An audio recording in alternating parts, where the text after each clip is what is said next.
नमस्कार सगळ्यांना. आजचा व्लॉग थोडा वेगळा आहे. आज मी काही ठरवून बोलायला बसलेली नाही. आज फक्त मनातलं बोलायचं आहे. खूप दिवसानंतर एक प्रश्न सतत मनात फिरतोय माझा, की मी व्हिडिओ का बनवते, की व्ह्यूज येत नाही तरी मी व्हिडिओ का बनवते? खरं सांगू का? हा प्रश्न मला रोज पडतो. व्हिडिओ अपलोड केल्यावर नोटिफिकेशन येत नाही, व्ह्यूज वाढत नाही, कमेंट्स येत नाही आणि तरीसुद्धा दुसऱ्या दिवशी कॅमेरा हातात येतो. का?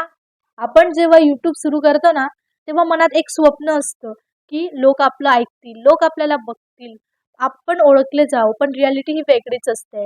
व्हिडिओ अपलोड करतो ना, तेव्हा तासन-तास 10 व्ह्यूज, 20 व्ह्यूज, कधी-कधी तर 0. तर विचार करा तुम्ही यामागे किती मेहनत असते. त्या क्षणी मनाला खूप वाईट वाटतं, की आपण एवढी मेहनत करतोय तरी व्ह्यूज का नाही येत आहे? तर असा विचार येतो, की आपण युजलेस आहोत का? की आपला कंटेंट खराब आहे? आणि खरं सांगायचं तर त्यावेळेस मोटिवेशन जे होतं ना, ते शून्य होतं. तेव्हा असं वाटतं, की सोडून द्यायचं सगळं, काहीच करायचं नाही. लोक तर सरळ विचारतात, "इतके व्ह्यूज तर नाहीत, मग तू व्हिडिओ का बनवते? टाईम वाया का घालवते? यातून काही होणार आहे का?" हे ऐकल्यावर बाहेरून मी हसते, पण आतून दुःखी असते. घरचं काम, जबाबदाऱ्या सगळं करून आपण व्हिडिओज बनवतो आपली ओळख निर्माण करण्यासाठी.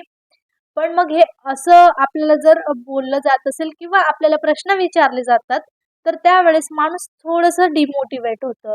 आता खरी गोष्ट सांगू तर मी जो व्हिडिओ आहे ती व्ह्यूजसाठी नाही बनवत, तर मी स्वतःसाठी बनवते. हा कॅमेरा माझा मित्र आहे आणि हा मला कधीही जज करत नाही. इथे मला ॲक्टिंग करावी लागत नाही. व्हिडिओ बनवताना असं वाटतं की आपलंच कोणीतरी आहे. कधी-कधी मन हलकं होतं, कधी हसू येतं, कधी डोळ्यात पाणी येतं. हे सगळं जे आहे ते व्ह्यूज मोजत नाहीत. आणखी एक कारण सांगते, कदाचित माझे लोक माझा व्हिडिओ जो आहे ते 1000 लोक बघत नसतील. पण 1000मध्ये जो एक व्यक्ती असेल, तो व्हिडिओ माझा बघत असेल, तर हा व्हिडिओ स्पेशल त्याच्यासाठी आहे.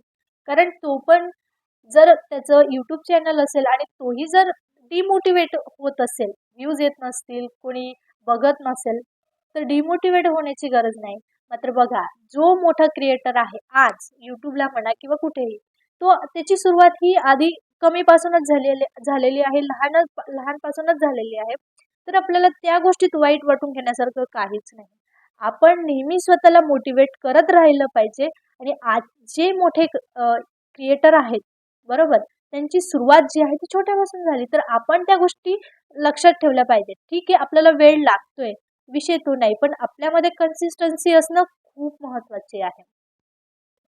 कारण डिफरन्स इतकाच असतो, की काही लोक आहे ना YouTubeवर थांबून जातात, काही सोडून देतात मध्येच, पण काही जे असतात ना ते टिकून राहतात. तर ही गोष्ट खूप महत्त्वाची आहे. टिकून राहणं खूप महत्त्वाचं आहे. म्हणजे कधी-कधी काय होतं, स्लो प्रोग्रेस सुद्धा आपल्याला सक्सेस मिळवून देते आणि ही गोष्ट खरी आहे. YouTubeवर तर असंच आहे. तर कधी-कधी स्वतःला सांगायचं, की तू कंटेंट क्रिएटर आहेस. तू व्ह्यूजचं मशीन नाही. म्हणजे फक्त व्ह्यूज येण्यासाठी कशाला? तू एक कंटेंट क्रिएटर आहे आणि एक दिवस तर आपला येतोच. आणि कसं असतं ना मित्रांनो, मला अनुभव आहे, बऱ्याच गोष्टींचा अनुभव आहे, की माझे दिवस हे कसे बदललेले आहेत. ठीक आहे.